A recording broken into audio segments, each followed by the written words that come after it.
বাংলাদেশ বিখ্যাত হয়ে গেছে সারা দুনিয়ার জন্য, শুধু ভুয়া কাগজের জন্য। একাধিক দেশের একই অভিযোগ, তোমাদের লোক নেব কি করে, কাগজপত্র সব ভুয়া। আমরা একটা জালিয়াত দেশ হিসেবে, জালিয়াত জাতি হিসেবে বেঁচে থাকবো, সবার দরজা একের পর এক বন্ধ করে দেবে। মিডল ইস্টে যাই, যে দেশে লোক পাঠাতে যাই, প্রথম কথা হলো তোমাদের কাগজপত্র সব জাল, নকল, বেজাল, ভুয়া। বাংলাদেশ বিখ্যাত হয়ে গেছে সারা দুনিয়ার জন্য, শুধু ভুয়া কাগজের জন্য। আমাকে ইউএইর মিনিস্টার বলল, আমি নিজে সাক্ষী, যে মহিলার সঙ্গে আমি আলাপ করলাম, সে বলল সে ডাক্তার। বেশভূষায় দেখলাম, কারণ তার নিয়ে অনেক কথা হচ্ছে, বেশভূষায় দেখলাম কত গৃহকর্মী হতে পারে সে, ডাক্তার তো হবার কোনো কথা প্রশ্ন উঠে। কিন্তু তার দাবি হলো আমার কাগজপত্র আছে, ডাক্তারের সার্টিফিকেট আছে তার, জেনুইন সার্টিফিকেট, এটা চেক করা হয়েছে, জেনুইন সার্টিফিকেট। আমরা কি করি এখন? অবশেষে তারা বাংলাদেশ থেকে লোক নেওয়া বন্ধ করল। আপনাদের হয়তো মনে আছে, একেবারে টোটালি সিল বাংলাদেশে কোনো সব কাগজ ভুয়া। এর জালিয়াত জাতি হিসেবে আমরা পরিচিত হয়ে গেছি। লুৎফে বহুবার গেছে মাপ চাইবার জন্য, এদেরকে মাপ করে দাও, সামনে থেকে এটা ঠিক হয়ে যাবে। তাকে বারবার পাঠাচ্ছি, বারবার গিয়ে অনুরোধ করছে, আমরা এরপর থেকে নিজেরা চেক করে দেব। ওরা বলছে না, এই সিদ্ধান্ত আমরা পাল্টাতে পারবো না, আমাদেরকে এত ঠকানি ঠকাইছে এই পর্যন্ত। প্রতিটি কাগজ ভুয়া, এইগুলো অবস্থা।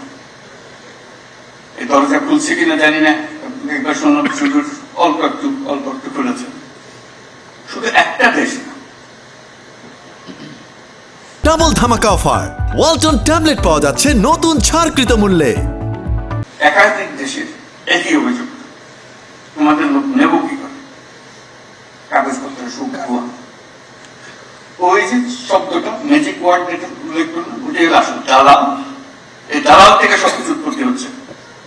সে কাগজপত্র সৈযুক্ত তার কারখানাতেই তৈরি হয়ে গেল সবকিছু, দেশের সঙ্গে তার কোনো সম্পর্ক নেই। কি কাগজ লাগবে মানিয়ে দিচ্ছি,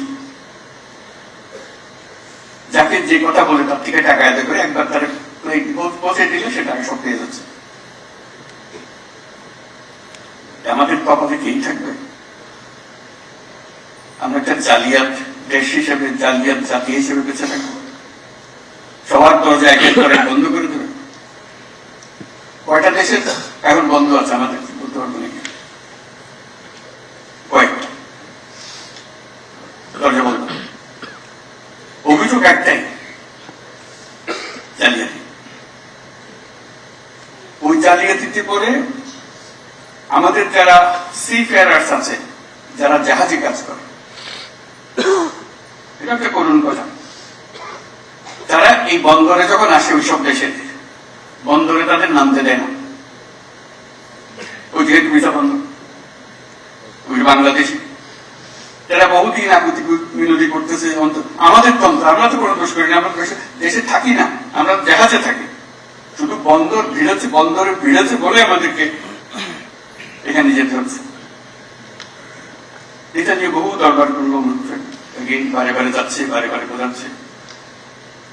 অবশেষে সেটা ছাড়া হয়েছে, অনুমতি দিয়েছে। জাহাজই যদি হয় তাকে নাম দেবে, নহলে তার ছাড়া যাওয়ার কোন রাস্তা নেই। কতটুকু অনুগ্রহ করেছে বলো আমাদের, কি কপাল। এর মধ্যে আমরা সমস্ত কিছু করছি, যত বুদ্ধি মাথায় আছে আমরা এগুলো সব করছি, কিন্তু রাস্তার পথ বন্ধ। আমাদের সুযোগের কোনো অভাব নেই। আজকে যদি 5 লাখ লোক জাপানে পাঠাতে চান, 5 লাখ লোক আজকেই পাঠানো যাবে, ওদের দরকার। কিন্তু আমরা প্রস্তুত করতে পারছি, তার মধ্যে দালাল ঢুকবে, ইতিমধ্যে নিশ্চয়ই ঢুকেছে। ইতিমধ্যে বহু দালাল বলছে যে তোমার জাপান পাঠাচ্ছি, ওদের কথা মানে না, আমি তোমার কাগজপত্র দিয়ে দেবো, তুমি এক্সপার্ট, তুমি জাপানি ভাষা তো এক্সপার্ট, জাপান ভাষার যে সার্টিফিকেট সেটাও দিয়ে দেবো। সেজন্য জাপান ঠিক করেছে জাপানি ভাষার পরীক্ষাটা তারা নেই, এরা আমাদের কাগজের উপরে বিশ্বাস করতে